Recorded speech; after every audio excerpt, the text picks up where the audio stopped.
Working as an FBI special agent was my dream job. My whistleblowing was apolitical and in the spirit of upholding my oath.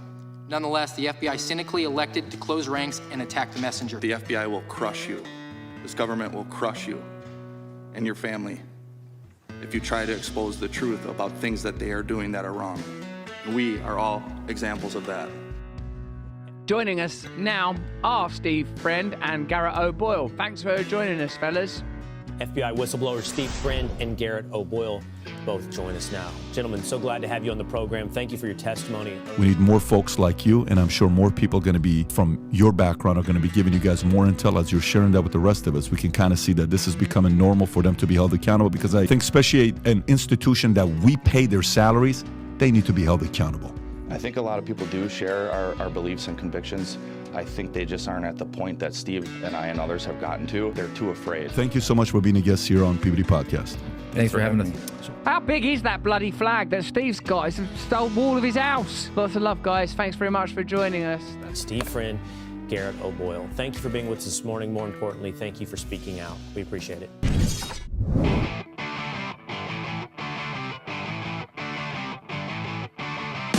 You're in the information age, but facts are in short supply. Reject the noise, ask bold questions, and pursue the truth with FBI whistleblowers and founding suspendables Garrett O'Boyle and Steve Friend. This is the American Radicals Podcast.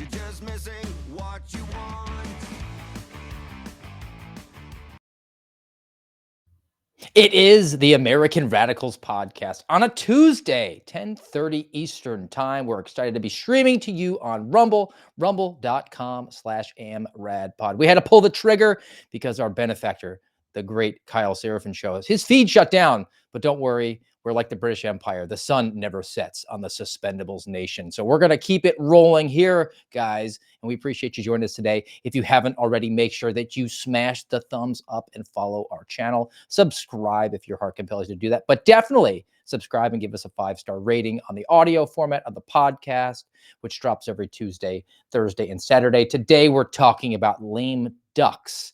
We're not going to be talking about the school shooting that went on in Wisconsin. I think that we don't want to be irresponsible. You want to be law enforcement type of guys. Wait for the facts to come in. I think that's probably the most prudent thing for us to do on this program. And I also want to make one more administrative note. Rumble failed us on Saturday for the live stream. We did record. We did wind up dropping the episode around 11:45 Eastern time. So I would encourage anyone who wants to catch up to go back and watch that episode. Garrett and I had a lot of fun. We're doing a retrospective and looking at the major news stories. We got through the first 4 months of 2024, and we're going to keep that going on the next Saturday. But for Tuesday, talking about lame duck, talking about how there's still 5 weeks left in the Joe Biden administration. And this is when that administration, not him personally, is the most dangerous. Lame duck's sort of a weird term. It derives from stock trading that went on in like the 1800s. They said, do you want a bull or a bear or a lame duck? And somebody basically didn't pay their debts. And then it was applied to American politicians because they're perceived to be in a position of weakness because they already got run out of office and they're just running out the stretch here. But I think it's the exact opposite. I think that they are like a cornered badger at this time, and they're just going to grip it and rip it, and they don't care. They're like an evicted tenant, and they're going to take the mirrors off the bathroom walls if they want to, because there's nothing you can do to stop them. So what's Joe Biden doing? Well, he's extending work from home, selling off pieces of the border wall. He's abandoning North Carolinians. They're hurricane victims, and he's expanding the post office. So we're going to get to all of that. Excited to do it. Excited to have you along with us for the ride today. Also excited to have Garrett O'Boyle with me, my co-host at GOB Actual. Good to see you, my friend. Ready for the new week? Let's get after it.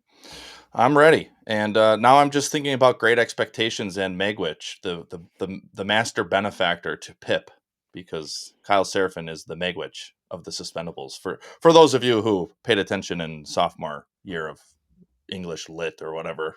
That's a American lit? deep pull, man. Look, I learned a long time ago that I want to learn about things that actually happen, not pretend things. Because Charles Dickens, he got paid per word, and he made it increasingly excruciating as you read through it. I wish we got paid per word. I want to start, though, today, get your reaction. I know I was called on media a little bit. I don't know about you, but the response to the Inspector General report that came out last week, just after Christopher Wray announced that he was going to be resigning at the end of the Biden administration. So he'll never have to actually go to a congressional hearing to answer for it. And it was an Inspector General report.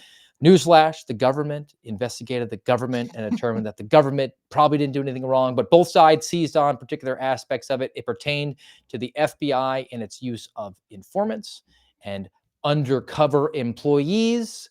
And we've learned that there were at least 26 informants, but the FBI assured the Inspector General that they did not canvass for anyone. I know you have thoughts on that, being somebody who was on the Joint Terrorism Task Force in your resident agency in Wichita for Kansas City.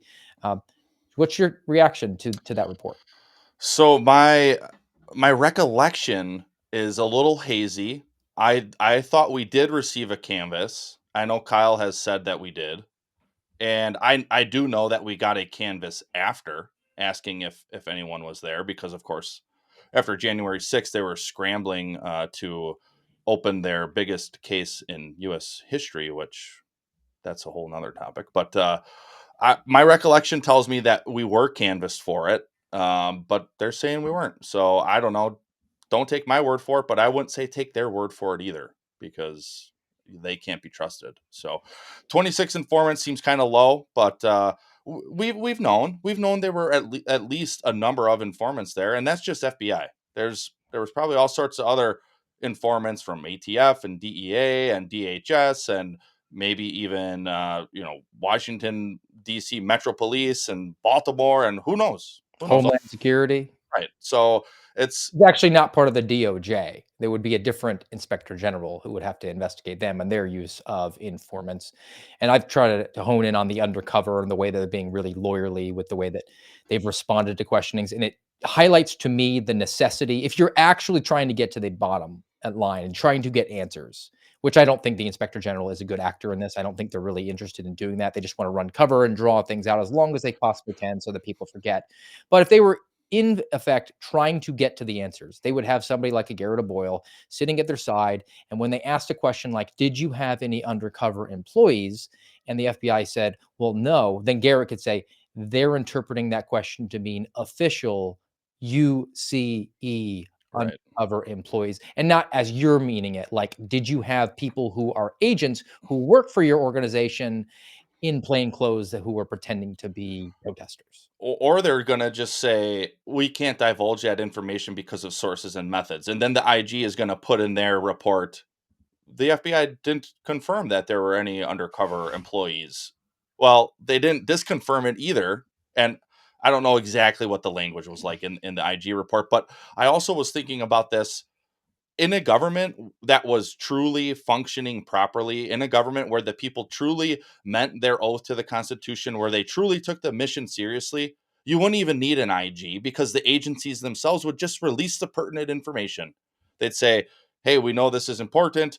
There was, January 6th was not a good day for America, and the people need to be privy to this information, and here it is. But no, you got to get an IG involved that takes sometimes years to get this information, and then when you get it, for those who can understand how to read in between the lines, it's like, well, they didn't even really give us a full report on what happened. And it was issued in the middle of December as we're going into the holiday season during the lame duck Congress, where they're not really interested in it. They're just kind of hoping to turn the page and forget it ever happened. And maybe the pardons will come on in and solve all the ills that were wrought during the January 6th investigations, which they can never. Even if you pardon people who were run through the ringer and made the process, the punishment, and SWAT came to their house Yep. and just petrified their children, gave them some sort of traumatic injury, and then on top of that, the lawfare that coincided. Is the pardon going to be accompanying legal bills? I mean, there's all these different ways you can look at it. So I'm hopeful that there's going to be some modicum of justice. When Donald Trump told Time Magazine that he was going to review and start doing pardons on day one, and then he alluded to maybe even 9 minutes in, part of my head went to, well, that seems like it could be an inauguration type of speech, like at the 9-minute mark. Yep. But he's very blustery, so you never know if that's true. Let's pivot away from the FBI and go to what Biden's been doing with the coronavirus vaccines. And everyone's excited about making America healthy again, and Robert Kennedy is going to be coming in if he's confirmed to head up HHS. But in the meantime, Speaking of RFK, I like how Lindsey Graham and Mitch McConnell are two of the biggest opponents to him. What's I just the we've best talked endorsement you about it. can get. Yeah. And it's like, okay, we got to get rid of these people. They should have been primaried decades ago. It drives me up a wall because as we've talked about, we had a whole episode titled Mandate or something to that effect with Donald Trump as Thanos. That's what we voted for. That's what the American people writ large voted for. So who is stumbling, bumbling Mitch McConnell to who does he think he is to stand in the way of what the people wanted? But there are subversives around every turn, including in their own party. Emerald Robinson appropriately labeled him Glitch McConnell, and I don't think that Lindsey Graham is shying away from any sort of mandates at this point. All right, catch my drift. This is from HHS. Well, this is being reported from Bloomberg. The Biden Health and Human Services extends the COVID vaccine liability shield through 2029, Well, why would which they do will that, Steve, if it outlive was safe and effective? the Trump presidency. HHS noted that there remains a credible risk that the COVID-19 may be a future constitute such an emergency. They basically want to set the precedent they can just do emergency use authorizations for vaccines. COVID vaccines are covered by not the main vaccine injury fund that's available, but there's an alternative one. It's called the Countermeasures Injury Compensation Program, and it compensates people for injuries or deaths spurring from the administration of measures meant to combat public health emergencies. And as of last month, over 13,000 claims for measures for treating COVID-19 have been filed, 10,000 of which were marked as awaiting review. So they've only gotten to 3,000 of the 13,000. I'm sure they'll just sit in limbo, very much like if you bring something else to the Inspector General's office for them to review. Yeah. But that's the sort of action that goes on in a lame duck session from the president, Joe Biden, who required businesses to insist that their employees get vaccinated if they had over 100 employees. Tried to use OSHA to do that. Tried to get all of the government employees to have to go with it. And they did, to a certain extent, get people within the medical community because they did use a justification with it from the agency that I believe Mehmet Oz is taking over. So I'm going to temper my expectations of seeing any justice there. But Yeah. that to me, and we've said it before, the coronavirus response and particularly the vaccines was such a watershed moment for you and me and so many of our kind, because that's when the scale sort of fell away. I think that's really when we got to the gross understanding that no matter what you do, that it's not going to be appreciated. Even if you take your job really seriously, the agency itself does not look at you as anything other than a number. And if the question became, will you just follow orders on this? And it pertains to not somebody else, but this is very personal. Like, will you inject this experimental substance into your body? And if you're not willing to do that, then now we have a loyalty test that they created. Right. Yeah, you're just a number until you're just a problem. And then it's how do we get rid of the problem? Which I I just love it because it is counter to everything we've ever learned in law enforcement, in criminal justice courses in college, in law enforcement in practice. Because when you do something wrong, intrinsically it's wrong. Even if you didn't have the legal knowledge or the statutory knowledge or the constitutional knowledge or whatever, morally that when you treat somebody wrongly or poorly or morally, well, if I could put this in my report and it wouldn't be true. And I don't think most people are doing that. I think that does happen to some degree, but now I know that this is wrong, so I'm going to stand firm on it, and all of you are going to just say, "Oh, you're the problem now." And I love it because I had my bosses telling me, "You're a good agent. You do good work.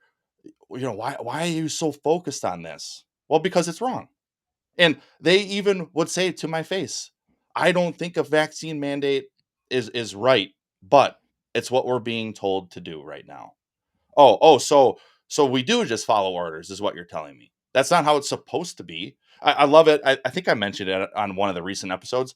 Eric Swalwell recently going on MSNBC or somewhere talking about you don't have to follow illegal orders. Okay, well, we had a reasonable belief that this was illegal, and now you're saying, well, that's what we're being told to do.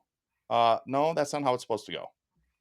I love that. I experienced the same sort of thing as you, where you're told that you're a really great agent. It's completely fake. Yeah. They're doing that because they know that you take your job seriously, and that is all the sort of reward that you would want and hope for. I didn't want to have a trophy like the people used to put their awards up. I never Yeah. did anything like that. But if your job was and the work you did was truly appreciated, it's nice to get that sort of a remark from a superior. But they only did it when you were disrupting what they wanted, when that Mhm. was just a compliant workforce that they didn't care if you did any work. Like I was told from my office in Sioux City, Iowa, where we had 4 people who worked, and I was in the office probably realistically 15% of my time. We were told that you're only to come to work 60% of the time. And I said, well, then I can just do my regular work because I'm never in the office to 60% anyway. And they said, oh, no, that just means come in 3 out of 5 days. Otherwise, stay home. We don't really care if you get any work done.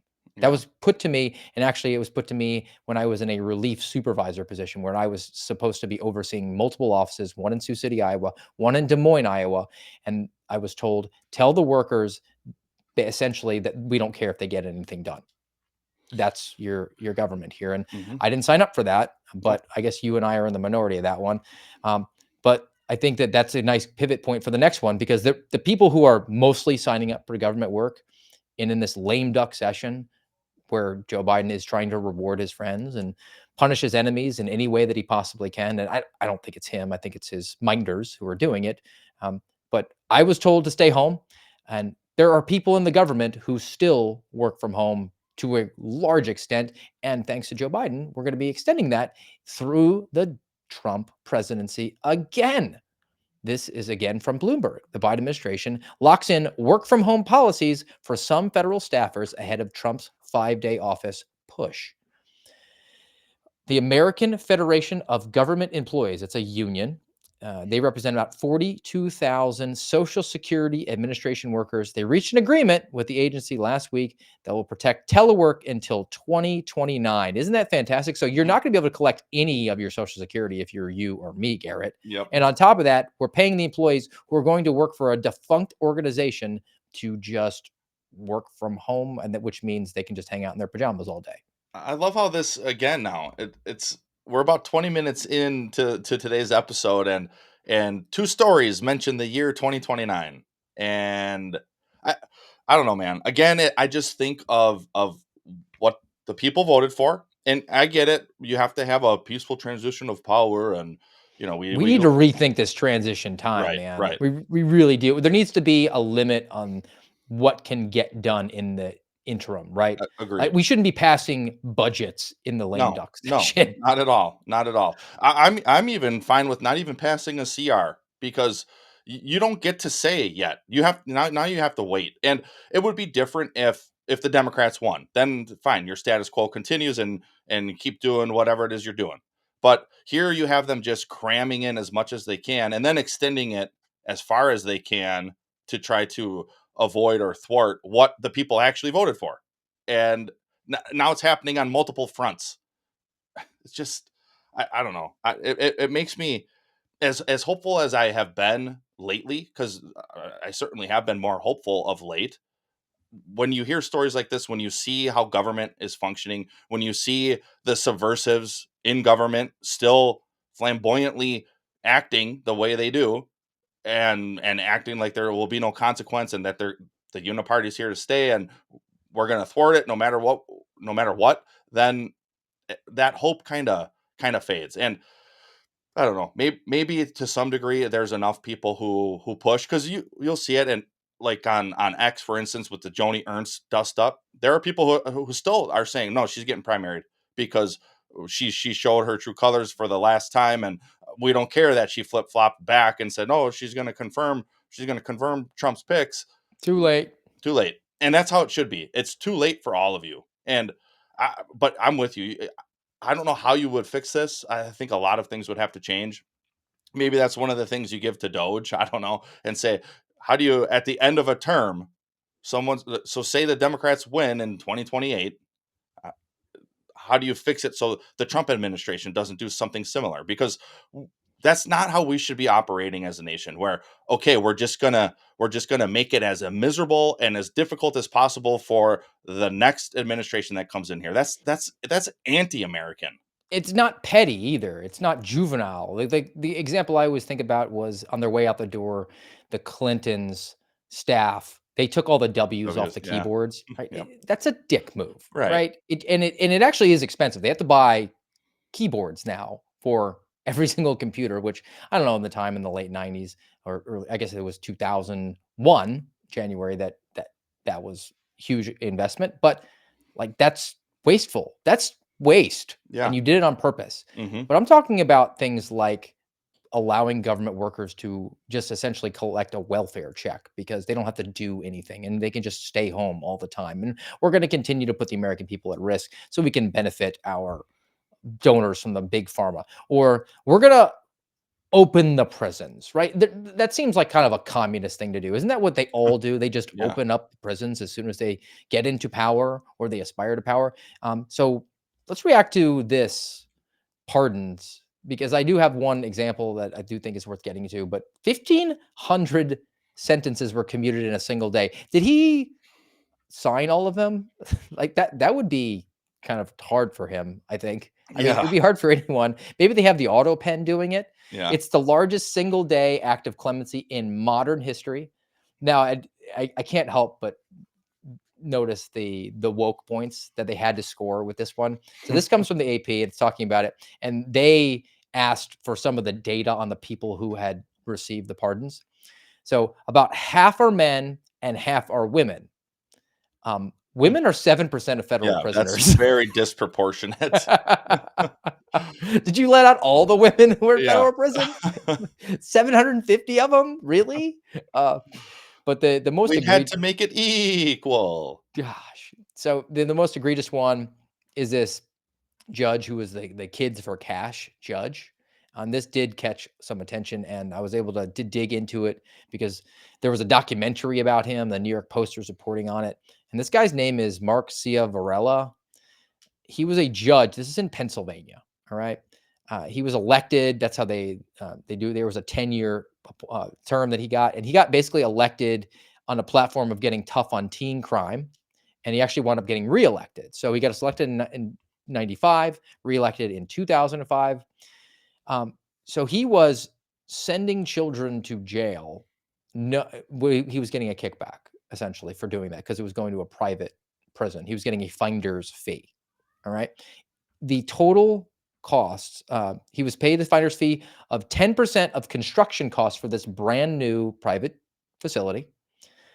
$2.2 million is what he collected for doing this. And it got to the point, I guess, within the processes, Pennsylvania teams were hauled into court with their parents, sometimes after being persuaded, coerced, according to at least one parent, by police to waive their right to legal counsel.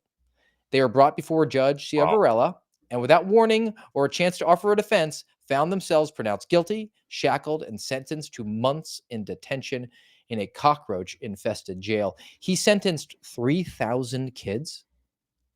That's a ridiculous rate of sentencing. And got this $2.2 million. 2,480 of the convictions were reversed and expunged. Wow. Like that ratio is ridiculous. It's and now this guy walks free. And he walks free. I want to know. I don't care what part of the aisle you are on, or what part of the political spectrum you come from. How would anybody think that giving this guy a pardon is within the interest of justice at all? I think back to college. It was mandatory to take one corrections related course. I forget the title of the one I took. I learned a lot though about prisons, and especially these privatized prisons. Why do we have that? Because then you have crap like this. This is a judge. A judge is supposed to be the most beyond reproach person in the whole legal system. And then you get a guy like this who is about as corrupt as you can get. I'm going to just find as many of these juveniles guilty so I can sentence them to the private prison who's paying me behind the scenes. The private prison system works if you are not infested with corrupt people, right?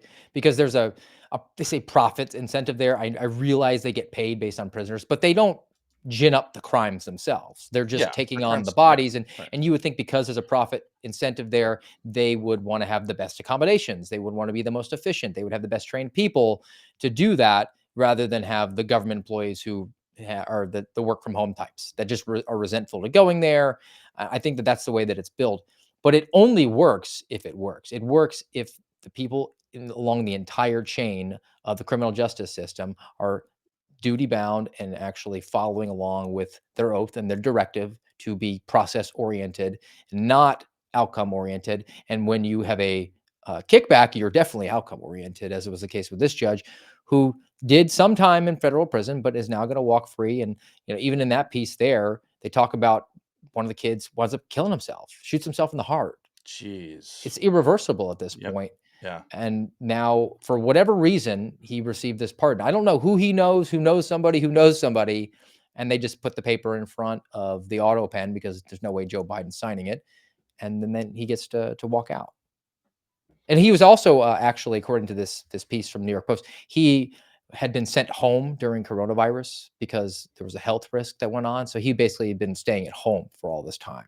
And now that because of the coronavirus, he was able to stay home. And then one of the requirements of this giant 1,500 mass pardoning that went on was, there were people who were already in home confinement. They weren't hardened criminals. They were staying home. It's not that big of a deal. It's like, well, you used the coronavirus to get them home and then justified letting them out because they were only in home confinement. That's patently ridiculous. Yeah.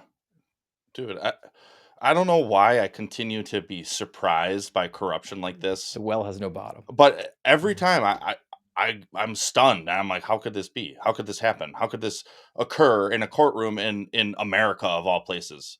I guess my own hubris maybe, or my own ignorance. It gets me every time because I am legitimately stunned when I hear stories like this. And oh, by the way, he got pardoned, which is the whole point. Good effing grief, He Steve. could run for office again Yeah. at this point. I mean, Yeah. he could. I mean, he's not a convicted criminal. I mean, and he can vote. So that's in his benefit. And he comes from Scranton, Pennsylvania. So thank you, Scranton Joe. Mm. All right. I've got some more of what's going on in the lame duck session, but Oh, this just in, Steve. I got the president on the line. Where's he at? Hold on. It's Joe Biden. It takes a little bit to bring him up, but yeah, I'm holding. Hey, hang on one second. Yeah, I'll put him on. All right, Mr. President. Here you go. He has something to say to you, Steve. Look, Steve Friend is just a lying dog-faced pony soldier. Not a joke. Anyways. All right. You heard it here first, folks. Joe Biden, that's Joe Biden right there.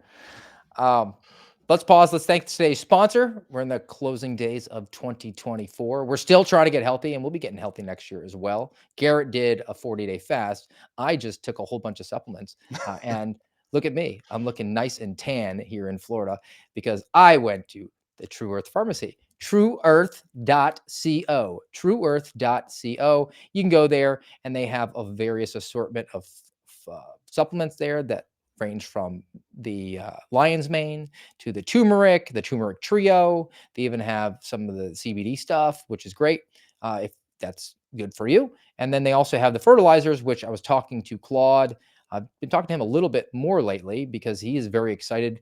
He was able to turn around like one of the worst producers of blueberries in the state of Georgia to the number one, doubled their output in a couple of years. And he's actually trying to get in touch with the Make America Healthy Again people. So if anyone has more inroads than I do on that one, hit me up in the comments here.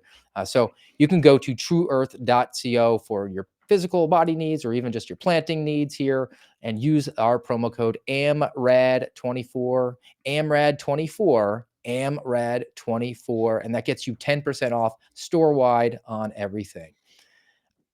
I want to go to the border because it's now been revealed in exclusive reporting from the Daily Wire that in the latter days of the Biden administration, they are now selling off pieces of the border wall, which because it's a government contract that they bought for top dollar, and they're putting it out for bid at $5 a panel.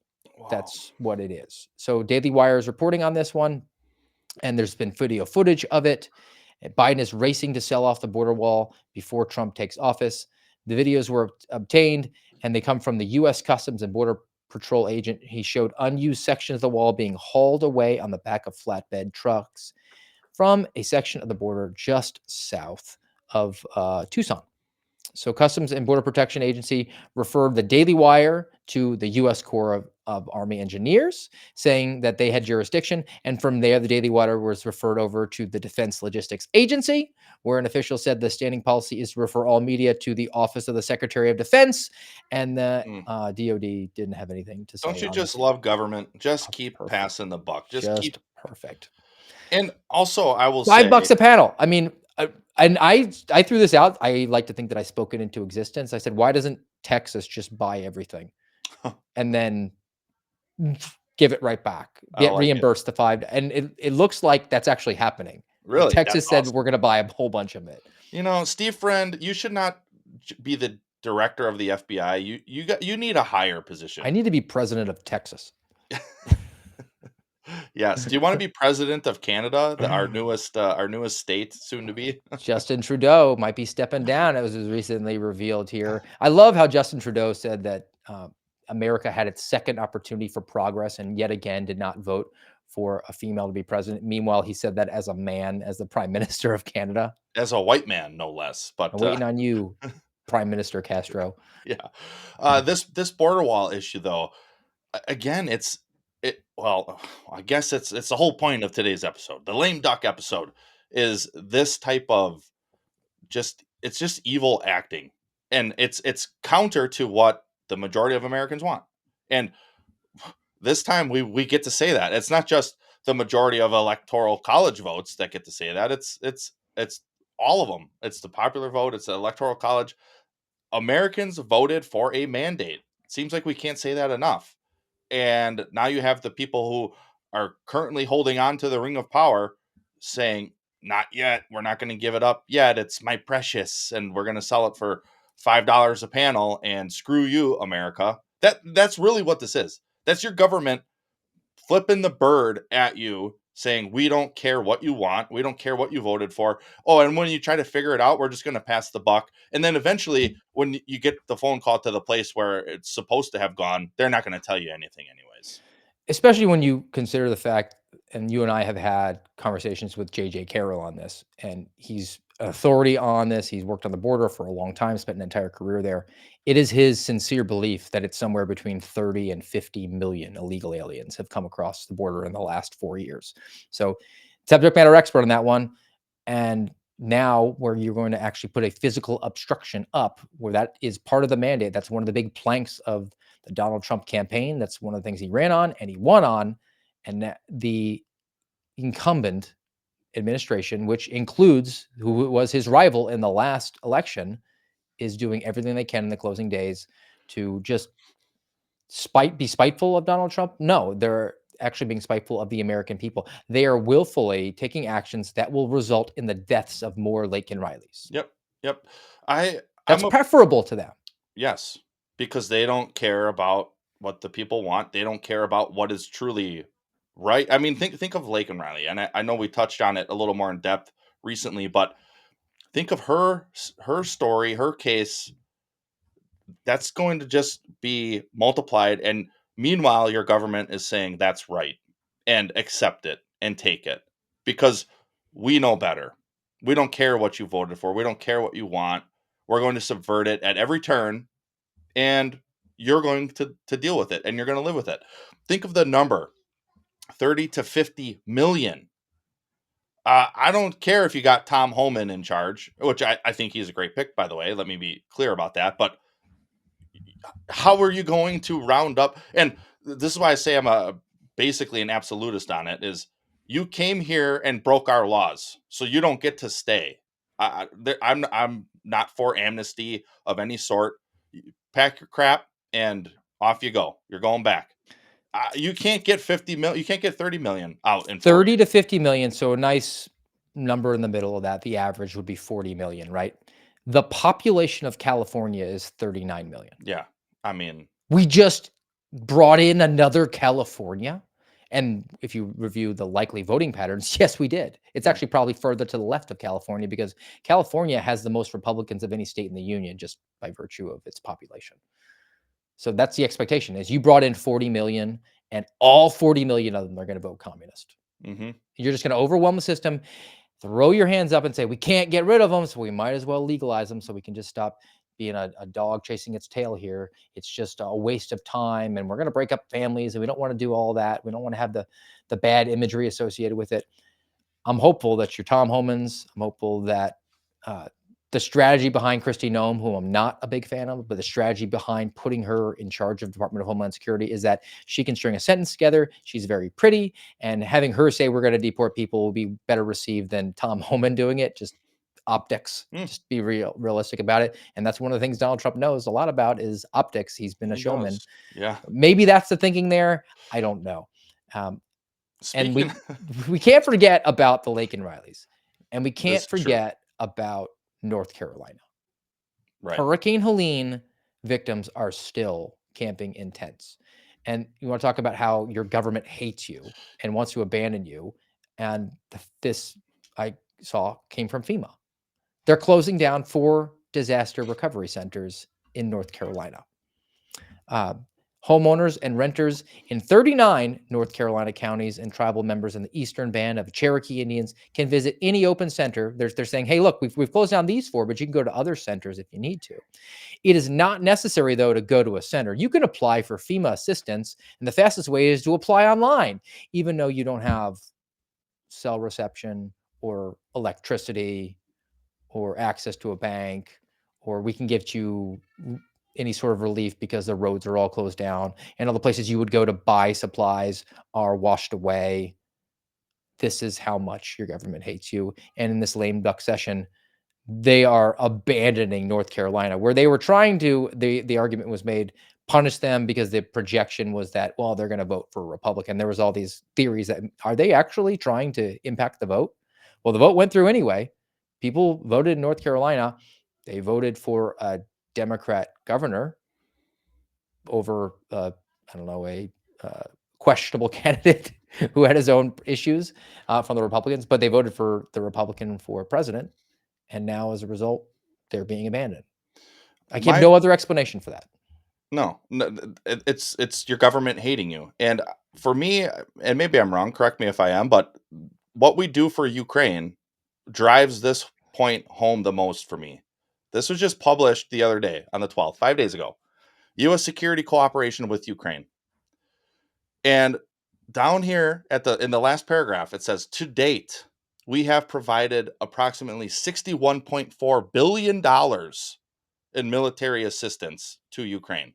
Of course, they try to say it's because of Russia, what Russia did, because it says in military assistance since Russia launched its premeditated, unprovoked, and brutal full scale. That's propaganda, folks. Plain and simple, right there. That sentence, that second half of that sentence is propaganda. But then there's more. Down at the bottom, it says, we have now used the emergency presidential drawdown authority, which, how Orwellian is that term? Because you're not drawing things down when you're spending $31.733 billion from DOD stockpiles. So not only are people in North Carolina continuing to suffer, when clearly we have the funding to take care of them. We talked about it recently too. North Carolina, Elon Musk was going to send a bunch of Starlinks, and the government gets in the way, interferes with that. Government even interferes with regular citizens just trying to help their fellow man out when they are come up on hard times because of a natural disaster. And we're sending all this money. I mean, we can't fathom the 40 million illegals that need to be rounded up and removed when we think, holy crap, the whole state of California. Well, that's very similar to this amount of money. You can't even comprehend what $61.4 billion is. But hey, if you live in North Carolina, screw you, go to hell. Because we're not actually a government for you or by you. We're for ourselves, and we're going to launder money to Ukraine and propagate this proxy war that's a complete sham that people don't want. I want America taken care of, Steve. Sorry, Ukraine. That's a shitty deal you got. That you've been our pawn. Oh, and by the way, They've been well compensated. I mean, I feel bad for the people, but yeah, the government itself has been extremely well compensated. That's why you're seeing Zelensky roll out there with his Bugattis and what have you. But he still can't afford to buy pants with a restrictive waistband. Dude rolls up in sweats to he's a meet the sweatsuit. president elect. Which even that is, uh, it's kind of funny because I think when did I wear sweats when I was in the military for PT? And then even that, after basic training, you got rid of sweats and you had windbreaker stuff at least. But or when I was, the little bit of downtime, I would wear those basic training sweatpants. When I was in Iraq, I'd wear those to bed. But it's the guy wears it as if it's some sort of, I don't know, symbolic imagery of what Like he's Ukrainians kicking in the doors, right. right? It's like, dude, you're flopping your dong around on stage before you became the president that was inserted by the CIA. Okay, sure, And look, tough guy. Antony Blinken has said that they're going to empty the coffers. Everything that's already been authorized by a Republican-controlled House. So we're equal opportunity criticizers of both sides, both the communists and the Republicans. But kind of repeat myself on that one. But just because the money's been authorized doesn't mean that it has to go. And they're Right, going to send as much as they can. And it'll be justified by saying, well, we're actually sending it to some of the U.S. military contractors and we're refilling our own stockpiles here. So those contractors are your donors. This is why it's a wounded badger. It's yeah, not a lame duck. I mean, I still can't get over that imagery of some duck that's hurt. Do you think it's really violent? I think it just kind of like curls up in the corner and just and waits for dies. the time to run out. Yeah. That's the imagery I want to have of Joe Biden. I think it's probably pretty appropriate. But in the lead up to the presidential election, there were all these unions and groups and organizations that throw out their endorsements. Do you remember that the US Postal Service was endorsing and saying that Donald Trump was literally Hitler or something to that effect? Um, well, again, communists punish their enemies and they reward their friends. So this is Senator Rand Paul, who was grilling the U.S. Postal Service. Is it a commissioner or a director or just, I don't know, chief nerd? But and side note, you'll notice that the name placard for all these congressmen and senators always has like Senator Jones, but Rand Paul puts doctor because he's more proud of that than being a senator, which is kind of cool. Yeah, That the post office is different than other areas of government, that it has to operate like a private business. You also mentioned that about 80% of the volume of first class mail has gone down over time. Can you think of a private business where 80% of what they're, doing to make money is going down in volume that would actually increase their employees? Yeah. So, Senator, you keep asking. I mean, I didn't make the laws that organize the United States Postal Service. Okay? I came in, as I said, to the condition that we had, and I'm trying to fix it. Now, you exaggerate the hiring aspects. I know of no one in private practice or investors who, give advice to a corporate board who would say, you have a declining business model, we're going to increase the numbers, but then when you have a choice of hiring contractors that won't be paid the same wages or pension benefits or health care benefits that you pay your employees, you're up 190,000. They hired 190,000 employees when the mail circulation is down 80%. dude, that's government, Steve. That's peak government. For me, and actually, the post office near us, they run pretty smoothly. But anytime I go into a post office or a DMV, I think, well, actually, because I just got back from some travel, the best example is the TSA. But all of these, the post office is certainly up there. I would say it's got to at least be at the top 5 of government that people interface with regularly. They are all the pinnacle of bad government. And here in America, we thought, well, we're going to have the best government. That because we're the best. We've always been the best. We've been the best since before we even seceded from England. We've been the best, and we're going to always be the best. And we all kind of jointly believe that. And then you interface with government at the DMV or the post office or the TSA, and you think they suck, and they suck bad. And then you find out information like this, what they're spending. And again, it's just the government flipping the bird to you, saying, it's good enough for government work. It's good work if you can get it. And then they oftentimes just rest on their laurels and don't work hard and drive us further into, what are we, nearly 40 trillion in debt.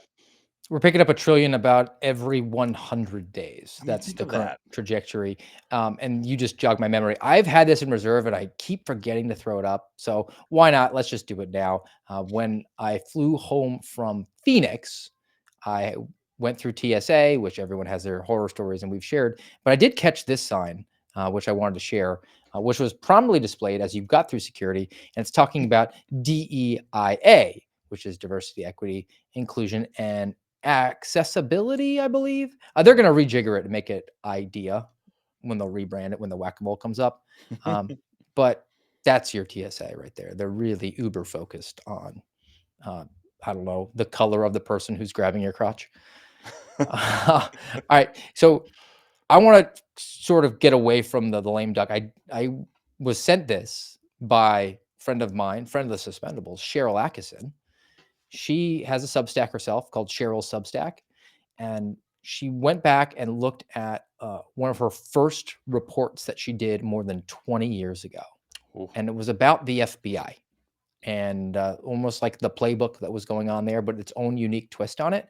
And I went back and read through it. She thought it was important enough to share with me. And I definitely wanted to share it with the American Radicals audience and also throw people over to Cheryl's Substack because this stuff is just legion at this point. So without further ado, here it's called Lying About Spying. The FBI and DOJ misconduct dates back decades. And Dude. this is her Dude. update to it, but I went down and actually into the older reporting. Okay, because I was going to say that headline, that could be from today. And I'd be like, oh, yeah, that sounds about right. And it's decades old. So she was actually sort of involved in the case because she was reporting on it, and it pertained to Chinese espionage, which maybe we should talk to Kyle Seraphin about because he's really big on the Chinese. China. So our subject's name here is Wenho Lee. So goes by Lee. Lee. He either passed or failed his spy-related polygraphs, depending on who was interpreting the results. After getting a passing grade on several lie detector tests, the FBI reversed the results and claims he failed. We now know the first test was given to Lee on December 23rd, 1998, Jeez. over 25 years ago, I was by 12. Department of Energy in Albuquerque, New Mexico. He worked as a top secret nuclear scientist.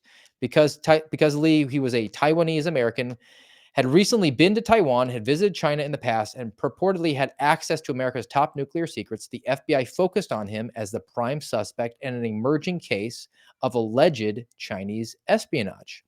Sources said that the government pinpointed Lee, even though he had been ruled out as a potential suspect because they needed a scapegoat.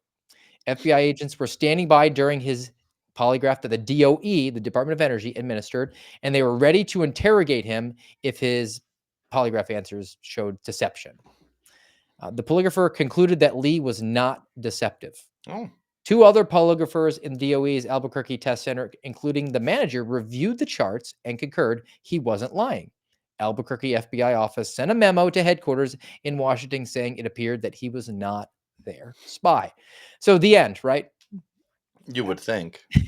And before I get to the nasty details of it, how many polygraphs did you take? And do you actually subscribe to the science behind them? I do not subscribe to the science behind them. I think they're a complete sham, and it's really up to the interpreter. And they're judging your body language and your vernacular as much as they are whatever their chart's telling them. But I only did one, and I was very honest. Well, obviously, I mean, I passed, but they got, even during it, and I'm sitting there as still as can be because they admonish you that you can't move like at all. So I'm like, all right, I got to sit like I used to in the military, And halfway through, he's like, all right, we got to do that one again. You're moving too much. And I'm thinking, in my head, I'm like, I'm moving too much. I'm thinking in my head, I'm not moving at all. And he's like, you're wiggling your toes. And I'm thinking, no, no, I'm not. I'm sitting as still as a statue. And then when we're done, and for those of you who've been through one, I mean, these people who you don't know, they now know more about you than just about anybody other than maybe your spouse. And he's kind of escorting me out, and he's like, I don't know, it's going to be close. I'll have to confer with somebody back at headquarters, and if you don't get a call from me within the next 6 weeks, you'll have to come back and do it again, or I forget, whatever. Anyways, I passed and I went through the rest of the hiring process, but that's pretty much Polygraphs aren't admissible in court for a reason. I think most of the time they're used to intimidate people into confessing to things that you already have some evidence that they might have committed, and you just want the confession. And that's the ruse to use it. I did 3 for the FBI. I've done more. I did a couple afterwards within the FBI because I had the TS clearance that I had to do the check for. They failed me on one of them. So I passed. And then it was back in the old days when everything was handwritten. So I had to fill out the SF-86. That's like hundreds of pages handwritten, and they just mailed it to me. And then I was in the hiring queue for so long that they basically said it expired. So they just mailed me a brand new SF-86 that I had to fill out all over again. Fill this out again. So I did. And the policy in the FBI Atlanta field office was that you would come in, they would review your SF-86 with you, all 200 pages, whatever it is. And then the next day you would do a polygraph. Well, I live 250 miles away. So I said, can I just do it in one day? They said, well, we find that the candidates tend to be too tired. And I was like, do you think an extra 500 miles round trip would be good for me? That's 8 hours of driving. Yeah. And I basically threatened to withdraw from the hiring process. I said, look, if you can't accommodate me on that day, then I'm just pull my name out. I'm not doing it anymore. I mean, I put my chips all in on that one. And they said, okay, we can make it happen. And then they failed me so they could make me drive back and retest. No way. Yeah. And I went back and retested.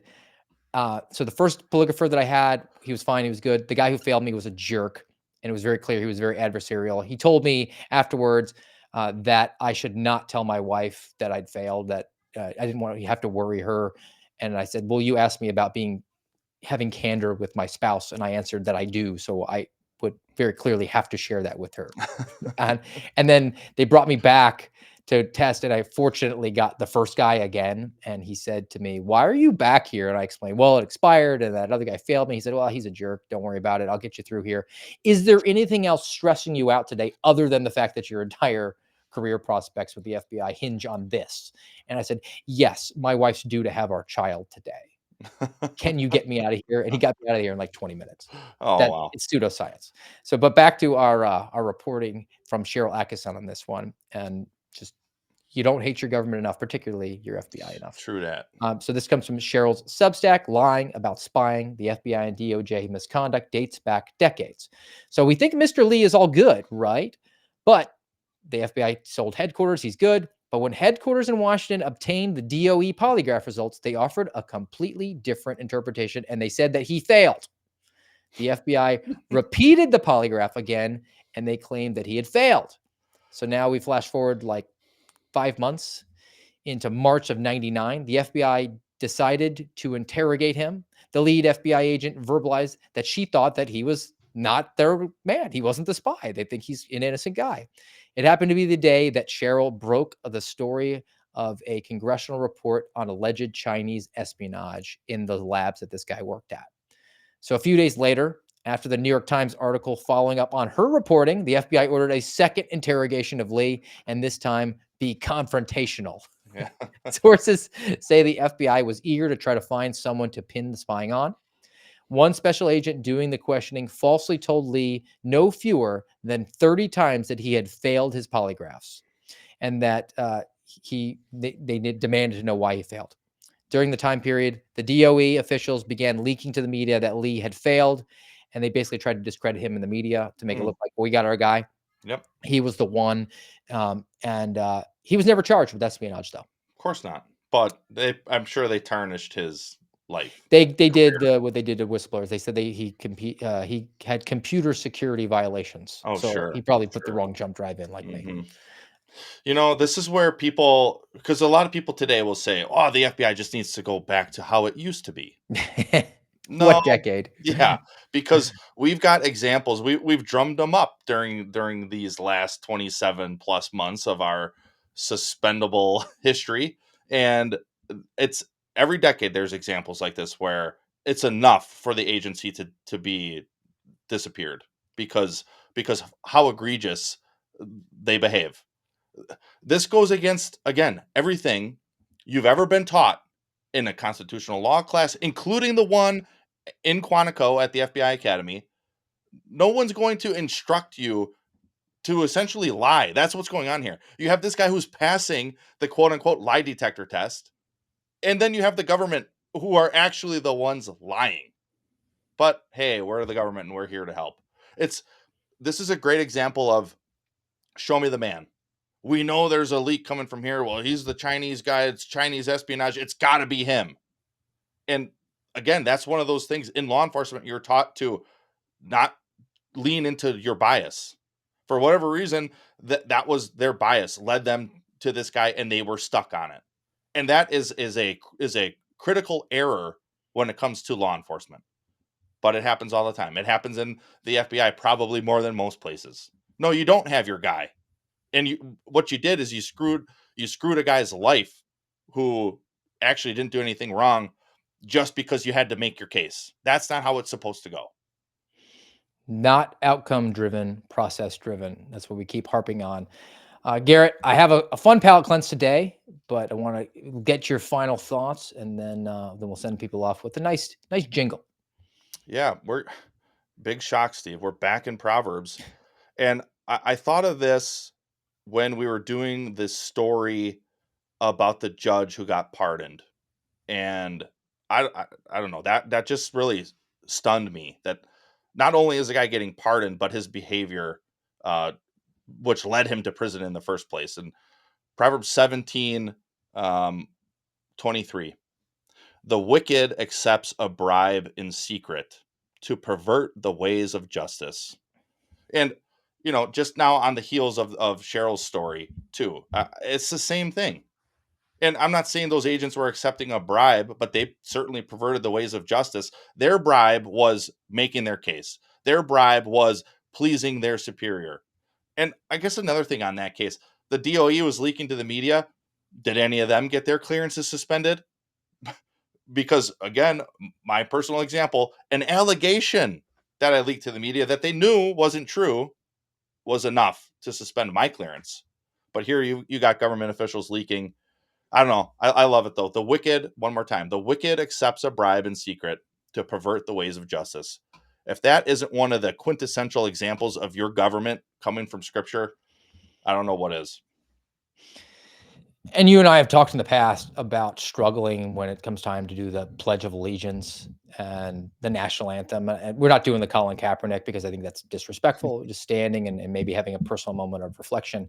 And particularly when you see the egregious nature of what's gone on during the lame duck session, where you have the president who's just selling off the border wall and making deals with his supporters within the government, trying to install people. We're getting word back now, even within the FBI, that they're promoting people to senior executive positions because then they'll be outside of the ability to just fire them and get these institutionalists in there, people who put the institution over the Constitution, which is why when I stumbled across this, I thought, I could maybe get on board for this type of a national anthem. This is a nice little impersonation of both Elvis and then Guns N' Roses if they had access to sing the national anthem at the Super Bowl. I love it already. They never had Elvis Presley sing his version of the national anthem, right? The King, I think Elvis. Oh. Can you stand and face the flag? The game's about to start. Please remove your hat and put your hand over your heart. Don't be cruel to the red, white, and blue. Don't be cruel to the red, white, and blue. Hey, come on.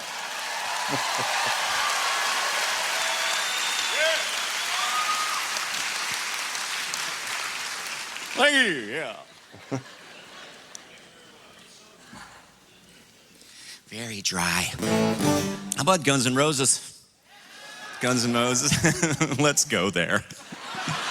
I just want to see Axl sing our national anthem.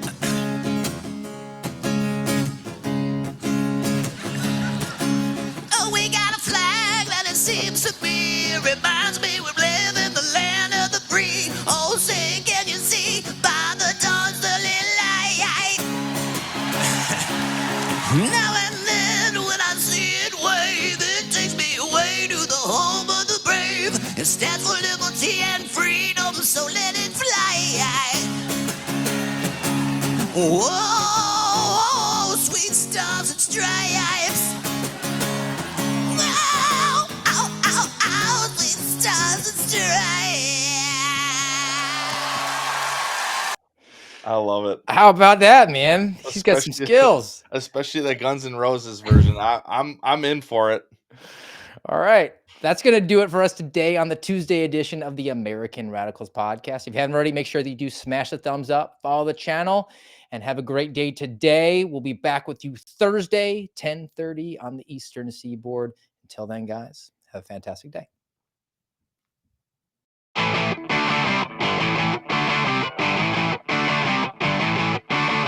You've been listening to the voice of the Suspendables on the American Radicals podcast. Follow us on rumble.com/amradpod.